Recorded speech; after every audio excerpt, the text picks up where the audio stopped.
Halo guys, jumpa lagi dengan gue Davin dari Workshop Elika Otomotif. Nah, di belakang gue ini ada sebuah mobil Honda ya. Ini adalah Civic Type R, tapi ini Civic Type R ini bukan punya sembarang orang. Jadi ini punya teman gue nih ya, teman baik gue deh, si Frankie ya. Hari ini gue mau kenalin mobil barunya ini sama orangnya, langsung aja kita tanya-tanya deh. Nah, nih sebelah gue nih. Halo Bang, gimana kabarnya Bang? Siap Bang, baik. Kenalin dulu guys, ini namanya Frankie ya. Kalau kalian punya mobil JDM, belum ikut JDM Run, nah itu belum sah. Enggak lah. Gimana Frank, kabar Frank? Baik, sehat Bang. Nah ini gue lihat, kok tahu-tahu sekarang jadi punya Civic Type R? Lu kan orang taunya kayak sama ini Evo ya? Iya. Nah, kok tahu-tahu ke Honda?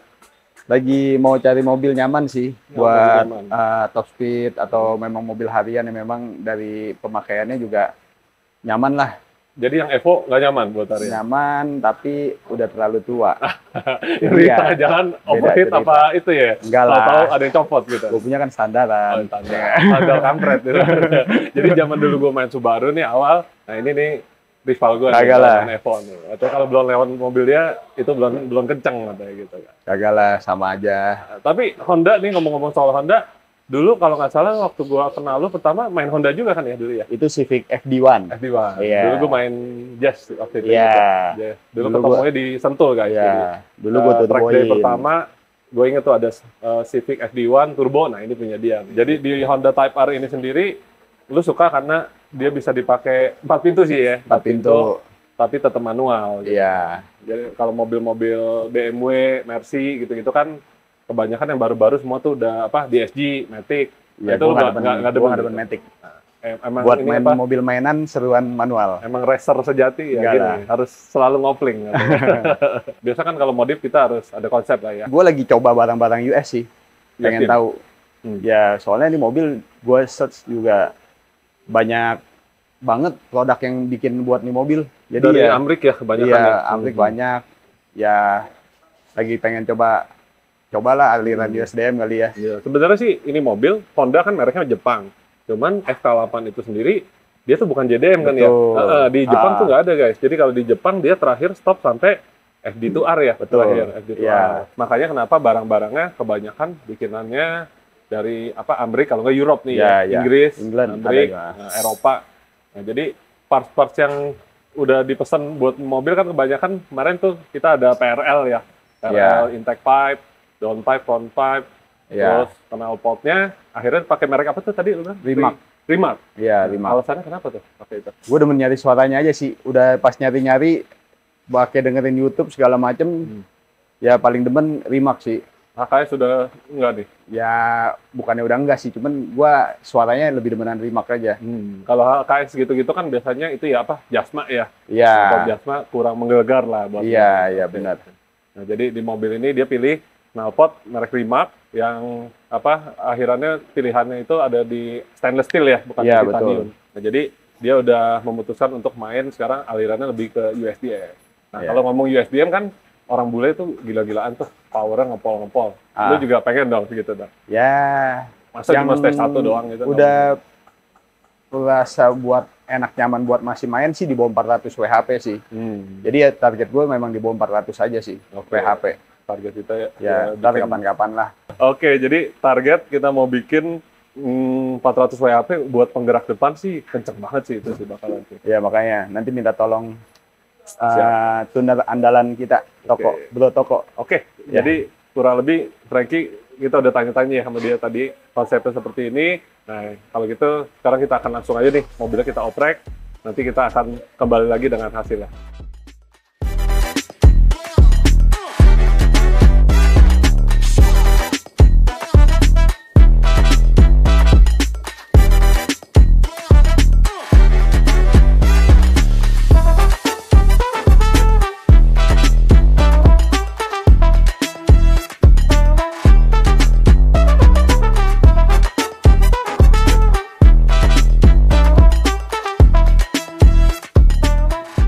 Nah, yang pertama kita jadi mau ngeganti intake sistemnya. Nah, biasanya kan cuma diganti model-model kayak panel filter replacement ya. Jadi ini kan airbox standar ini kita cabut semua. Nah, di mobilnya Frankie nih kali ini kita ganti full pakai PRL. Nah, kenapa pakai PRL? Karena si PRL ini dia ada yang namanya intake pipe titanium. Nah, jadi bagian sininya nih ini akan kita ganti semua juga.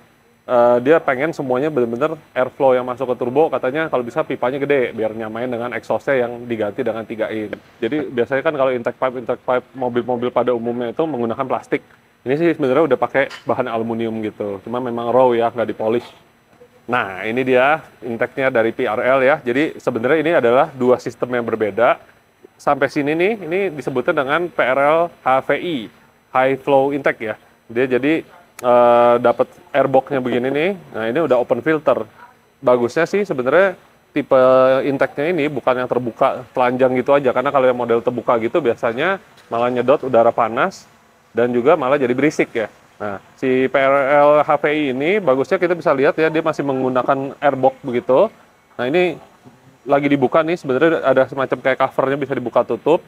Gunanya itu jadi biar ketika mau dibersihin filternya, kita nggak harus buka dari yang ininya, tinggal dibuka dari bagian samping, filter keluar dan dicuci. Kita juga bisa lihat di sini nih, airflow-nya, housing-nya juga jauh lebih besar ya, jadi sehingga dia tidak sering nyala check engine gara-gara kebanyakan itu tuh. Kita bilangnya apa ya, kalau kayak airflow terlalu kecil, begitu dinaikin bus ketinggian, nanti map sensornya akan ngebaca dia udah limit. Nah, sedangkan kalau digedein dikit, dia jadi masih bisa ngebaca airflow yang lebih banyak gitu. Nah, kalau yang biasanya ya, kalau kita beli PRL yang biasa nih, ini yang nyambung ke airbox ke dia. Nah, ini yang nyambung ke pipa orinya mobil. Yang tadi gua kasih lihat tuh yang standar, itu jadi dia bisa ketemu ke situ. Buat yang nggak mau ganti titanium intake pipe, biasanya pakai hose yang ini. Nah, sedangkan karena kita udah ganti semua nih sampai sini, ini diganti yang lebih besar. Oke, ini bagian dari intake pipe-nya ya. Ini sudah dapat sampai sininya juga nih. Ini aluminium juga ya. Bener-bener nih sama PRL dibikin yang udah kokoh, kuat, dan desainnya jauh lebih besar diameternya. Nah, ini kita bisa lihat, ini yang bikin efek tenaga jauh lebih besar itu, intake udara ini lebih gede ya. Diameternya ini gede banget dibanding yang tadi. Plus ini sampai sininya juga lebih besar. Nah, ini jadi akan kepake banget nih apabila turbonya nanti diganti diameter lebih besar ya, hybrid turbo, intake pipe-nya nggak akan tekor. Nah, tadi kita udah bahas ya soal intake ya. Jadi seperti biasa kalau intake-nya dimodif, exhaust-nya juga harus dong. Karena masuk udara lebih banyak, dibakar lebih bagus, nah pembuangannya juga harus diperlancar. Nah, jadi di sini kita akan ganti full exhaust system juga. Nah, Franky bilang dia pengen suaranya kencang, karena dia udah biasa bawa Evo ya, yang suaranya kencang-kencang, katanya kalau suaranya standaran begini bikin ngantuk. Nah, makanya langsung diganti downpipe-nya, kita adopsi yang tipe catless. Kita menggunakan merek RV6 ya. Yang tipe stainless dia lebih cocok dibanding yang tipe full titanium. Karena gue cek tadi di website-nya, yang titanium memang keren ya, suaranya lebih garing, tapi modelnya cuma 2, jadi nggak kelihatan gahar. Nah, jadi sekarang langsung kita ganti full exhaust-nya, nanti kita akan denger bareng-bareng suaranya kayak gimana.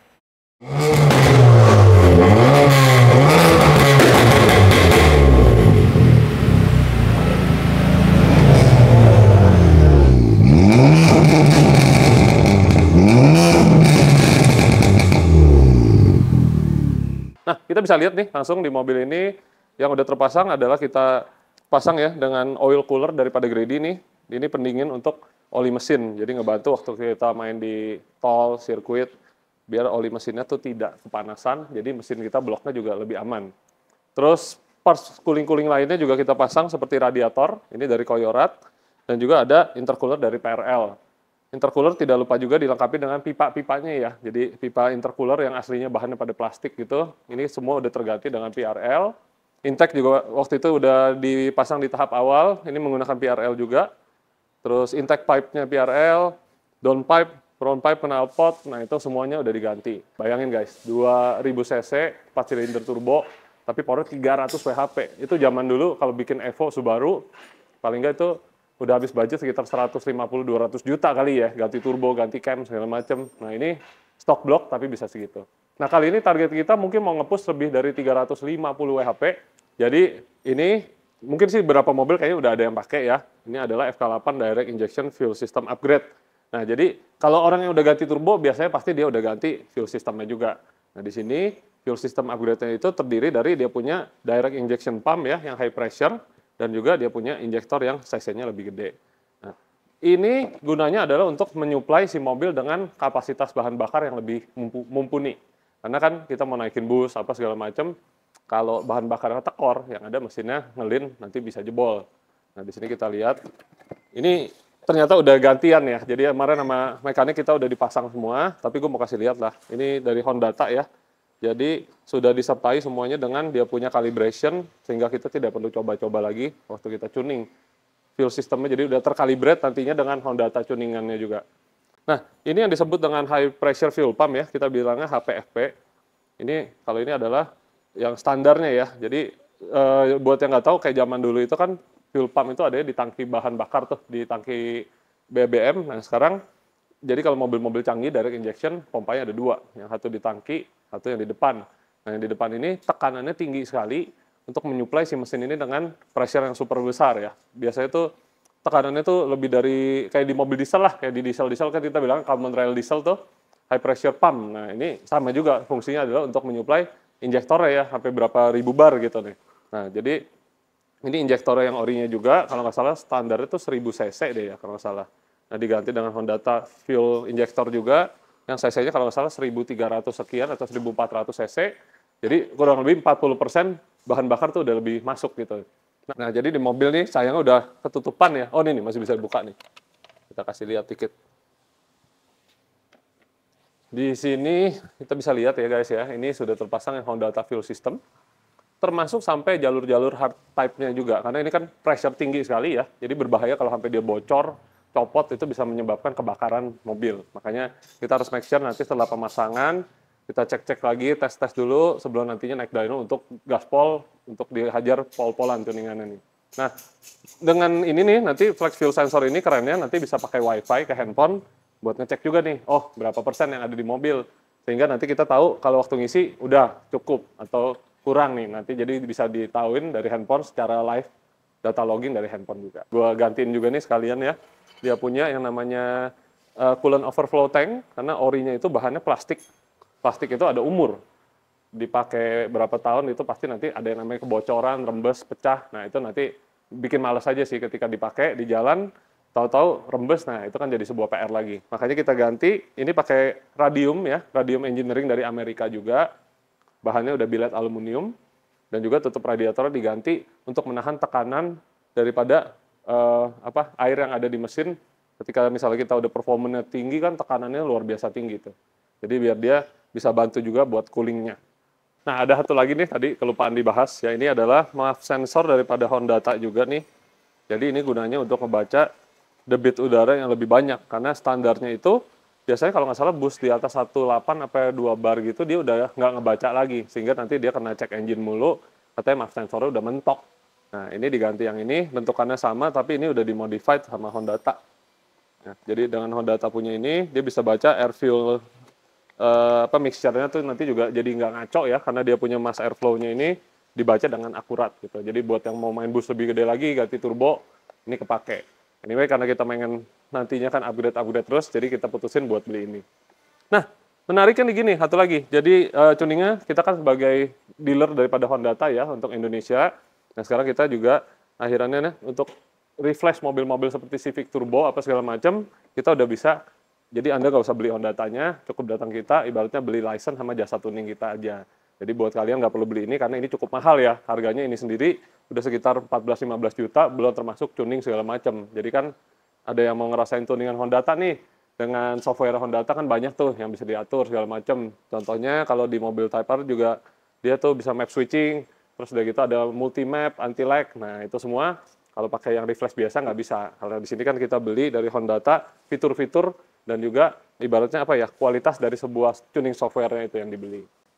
Nah jadi di mobil ini nih kita menggunakan Flash Pro Race ya namanya ya. Jadi kalau yang di Amerika ada yang Carb ini tuh ibaratnya buat apa ya, tuningannya tuh mereka bikin ibaratnya emission legal lah, kalau di Indonesia nggak ada yang kayak gitu-gitu. Nah di mobil ini setelah udah diganti fuel pump segala macam, kalau kita hidupin nggak bisa hidup. Kenapa? Karena fuel pumpnya itu ada yang perlu dimasukin di sini nih. Nah ini ada yang namanya fuel pump software key, ya ini gue tutupin nih, karena ini nggak boleh bocor nih. Ini tiap mobil, dia berbeda-beda. Jadi injektor sama pompa yang baru itu, kalau kita pasang, tanpa kita masukin ini di Hondatanya, mobilnya nggak bisa hidup. Nah sekarang, ini tadi gue udah bikin mappingannya ya, biasanya untuk ngidupin mobil ini, sekarang kita akan upload, nanti begitu hidup kita lihat lagi mobilnya.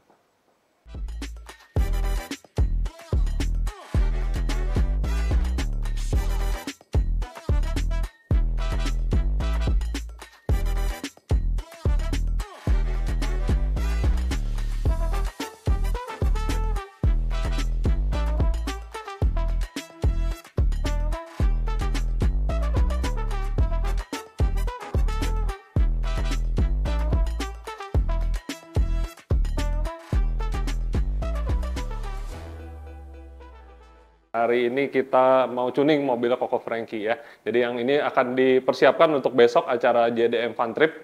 Kita mau pergi jalan-jalan rame-rame ke Jawa.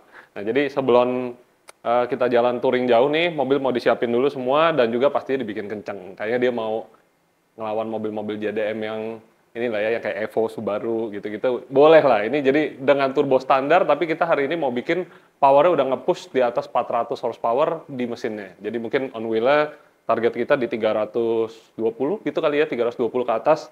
Nah, hari ini juga kita akan menggunakan flex fuel, ya kita akan pakai air exhaust juga, ntar kita akan ajak Koko Michael ya, waktu itu kalau kalian udah nonton video yang ini nih, yang kita tuning M4, nah waktu itu kita tuning masih menggunakan sensor kira-kira ya, jadi belum ada sensornya, jadi nge-mixnya juga kurang lebih, dan hari ini di mobil Franky kita udah install yang namanya PRL Flex Fuel Sensor, jadi kita benar-benar bisa menggunakan yang waktu itu dijelasin ya, yang namanya Flex Fuel Tuning, jadi ketika tidak ada etanol, tuningannya balik ke biasa, ada etanol, power bisa up dengan menambah parameter yang ada di ECU-nya gitu. Nah, jadi di mobil ini kita tune dengan Hondata menggunakan Oktan 98 Nitro Plus ya. Jadi kita beli di depan tadi ada Shell, dan hari ini juga gue akan gunakan Flex Fuel Air Source. Nah, hari ini kita panggil lagi nih Koko Michael untuk datang workshop kita sambil gue mau planning ntar diisinya nih gimana gitu. Langsung aja yuk kita panggil lagi Koko Michael. Halo. Nah, datang lagi nih. Ini yang waktu itu kita obrol nih. Setupnya mantep. Jadi yang kemarin udah nonton lo tuh, yang udah dong. Puas ya orang. Puas banget dia pakai, wah gila, mobilnya diapain. Padahal waktu itu tuningnya masih belum pakai flex fuel sensor, masih pakai kira-kira. Iya betul, tuang kira-kira. Nah hari ini gue panggil lo biar bisa lihat nih, ini Civic mungkin kayak pertama kali di Indo ya. Iya, yang pertama. Jadi gue juga pertama kali project gue untuk menggunakan flex fuel di mobil ini, gue mau tes nih yang namanya apa nih, flex fuel tuning ya. Yep. Kita coba di mesin 2000 cc 4 silinder bagaimana. Betul. Harusnya Honda kalau bikin engine itu luar biasa ya. Makanya dari dulu NA bagus ya, turbonya udah lebih istimewa ya. Nah di mobil ini kira-kira enaknya gimana nih kok? Kita tuningnya kan 98 dulu nih. Ya, dari pump gas kita naikin dulu sedikit demi sedikit mungkin ke E20 atau 25, lalu ke 30, maksimalnya ke Ego Cap gitu. E50 lah. Nah, kalau sampai E85 berlebihan kah? Nggak perlu kah? Percuma, turbonya nggak nyampe. Oh iya. Udah habis duluan pas turbonya kali ya. Turbonya nggak nyampe. Oke. Nah, biasa sih pengalaman gue nih mobil ini standarnya full stock tuh sekitar 2,5. Yang udah pasang part 260 lah ya. Dan biasa kalau tuning-tuning gitu sih main stage 2 gue tune 310 lah ya. Kalau yang udah WMI 320-an kurang lebih. Nah, hari ini langsung aja kali ya kita coba ya. Sip. Yuk kita tuning, nanti kita bahas hasilnya. Yuk.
Oke, nah jadi tadi kita udah ngelakuin tuning ya, cukup lama tadi, mau ada 3 jam kali ya, hampir ya.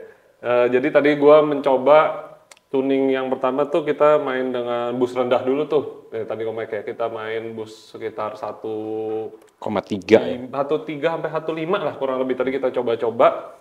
Nah, dengan etanol ini sendiri menurut gua sangat ngebantu banget ya. Jadi gua langsung akan kasih lihat hasilnya aja. Karena kalau dijelasin soal prosesnya itu terlalu lama. Nah, kita akan kasih lihat nih guys, coba nih ya. Kita perhatikan dulu nih. Ini adalah kita bisa lihat tadi di mobilnya Ko Franky nih ya.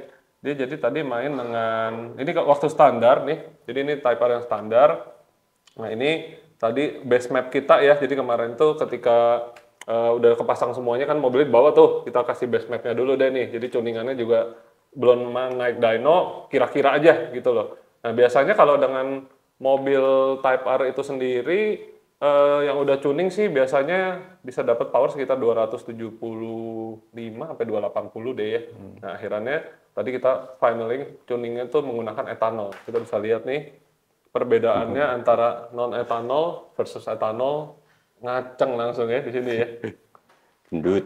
Nah kerennya tanpa etanol, misalnya dia lagi nggak ada etanol habis, tanpa ngerubah-rubah settingan lagi dia akan otomatis turun karena ignition timingnya akan berubah. Nah, cuman di sini ternyata menariknya ya. Tadi kita lihat dia bisa bikin power lebih tinggi itu dengan boost yang lebih rendah loh.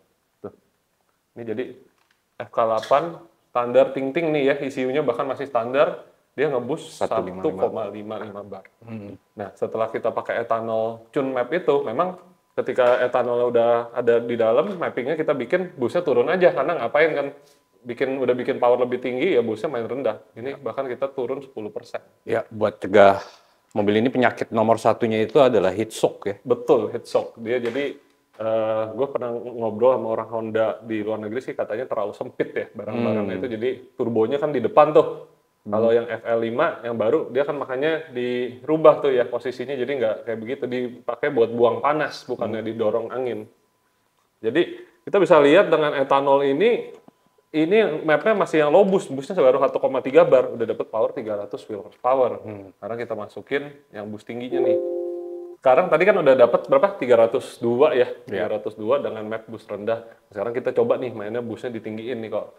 Jadi biasanya sih gue mentok waktu itu pakai WMI 320 WHP ya. Tapi itu metanol tuh, kondisinya begitu mapnya habis mesti standarin lagi, mappingan yang nggak bisa kan. Kalau ini kan enaknya flex fuel, dia nggak ada ya turun sendiri otomatis.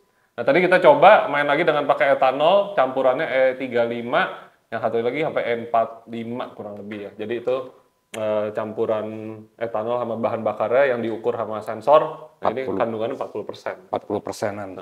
Nah yang ini gue main boost agak tinggi nih, gue boostnya 1,7 bar ya, jadi ini di boost 1,7, mau di boost lebih lagi sih masih bisa, tapi tadi kita udah dapet power sampai 340 on wheel. Gila ya. Masif gain ya dari mesin 2000 itu cc ya. Masih bisa lebih lagi loh. Cuman tadi Franky udah bilang katanya udah cukup. Kita coba lihat reaksinya. Ini bisa dilihat ya, torque-nya ya. Gila loh. Dibandingin standarnya nih, torsi daripada mobil ini standar cuma 359. Sekarang udah dapet 509. Gila nggak tuh naik ke 150 Nm on wheel tuh naik 200 lah ya di engine-nya kurang lebih sih. Ya. Ini udah 509 on wheel. Torque-nya didapat dari RPM lebih rendah. Mirip-mirip sama ganti turbo hybrid deh. Iya, nih, lihat tuh. Power on engine-nya, standar mobil tuh kalau nggak salah kan 325, tapi yang ini karena udah ganti parts segala macam, udah dapat 37. Tadi tuh mapping yang masih belum terlalu dipolin, udah dapat 414. Nah, sekarang kita udah dapat 458. Gila, naiknya 100 horsepower on engine. Memang ethanol fuel ini game changer guys, percaya deh, bener-bener orang kan bilang yang kayak gitu mah teknik jualan aja lah ya. Di mobil Komike sendiri, buat yang belum tahu dia udah bantai mobil Nissan GT-R R35 loh. Itu udah ganti turbo ya dia? Iya udah ganti. Mirip-mirip lah full bolt auto. M4 ya? M3 kita ya? bodinya M3. M3 X-Drive turbonya standar kan? Turbo standar.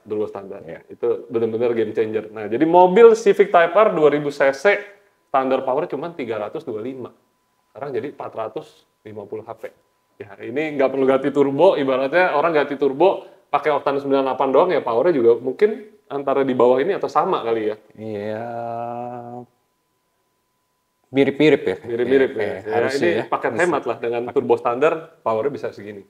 Jadi nggak bisa dianggap remeh lagi karena ini sebenarnya on wheel-nya sendiri udah sampai 340 WHP. Ganti turbo pasti di sininya beda. Ya. Jadi sininya kosong dulu baru naik di sini gitu. Nah, kalau ini kita lihat gemuk guys. Nah, jadi bener-bener menurut gue ini adalah paket hemat buat Civic FK8 ya. Jadi buat yang mau power di Polin dengan turbo standar, ini busnya baru 1,7 bar. Jadi kalau di Polin sampai bus 2 bar, kita cuma takut bannya nggak sanggup atau koplingnya selip. Nah, makanya dari sini cukuplah segini dulu. Next lah, top lah FL5 ya. Jadi tadi yang kita perhatiin juga, selain power call, ini ya, konsisten ya? Ya, 3 kali, 4 kali full, HP-nya gitu-gitu aja ya. Betul. Biasanya bisa turun belasan HP kalau udah heatshock ya. Heatshock tuh jadi digas, udah panas, power turun, drop. Jadi mobilnya nggak bisa di-enjoy. Kalau kayak gini, mau main track pun, ya ibaratnya hajar aja. Iya, ini yang waktu E44 itu malah cenderung naik ya, walaupun naiknya sedikit, 1-2 HP, paling nggak at least nggak turun gitu. 3 kali di run, makin naik lagi, ya, naik lagi. 338, 339. Mantap. Oke, ya mobil ini gue rasa stok turbo paling kencang di Indonesia bisa dibilang ini sih ya. Kalau yang udah ganti turbo segala macam ya jangan disamain, tapi paling nggak udah ada perlawanan lah dari mobil stok turbo, hanya menggunakan parts bolt on aja, power bisa dapat power. Internal masih standar semua nih kok. Kalau ganti turbo, cam, perclap segala macam, kayak sih 400 WHP sih masuk ya. Cuman penggerak depan gimana tuh bawahnya? Jangan sampai ngesot doang, percuma sih. Tapi anyway, thank you banget nih Koko Mike, udah dikasih bahan bakar mantep lagi nih. Hari ini kita udah puas banget sama hasilnya. Nah, mobil ini besok bakal dipakai buat jalan ke ini nih. Kita mau ke Solo sama Semarang. Nanti gue akan masuk mobil, gue coba rekam. Siap. Hampir 80 HP ya gini, gila. Banyak ya, dibanding BMW gimana nih kenaikannya? Banyakan ini dengan CC per HP ya. Udah kayak AMG A45 ini kali ya. Hebat, Honda nggak? Sip lah, mantap. Thank you banget Koko. Siap. Nanti kalau ada kesempatan kita coba mobil ini kita review bersama kali. Siap. Oke, thank you Koko. Lanjut. Yo. Nah guys, jadi tadi kita udah bahas ya hasil tuningan mobil FK8 ini. Ini hari udah malam banget ya, udah jam 8 lewat. Besok pagi kita udah harus berangkat. Jadi gua nggak ada kesempatan buat coba sekarang, tapi besok mungkin gua akan ikut sama Frankie di mobil ini. Nanti gue akan kembali lagi dengan hasil tuningannya gimana di jalan raya ya, ngerasain sama Frankie. So, stay update buat mobil ini ke depannya, kalau kalian mau lihat pasti ada di YouTube channel kita juga. Oke, kalau gitu gue pamit diri dulu. Sampai jumpa lagi di video berikutnya. See you guys.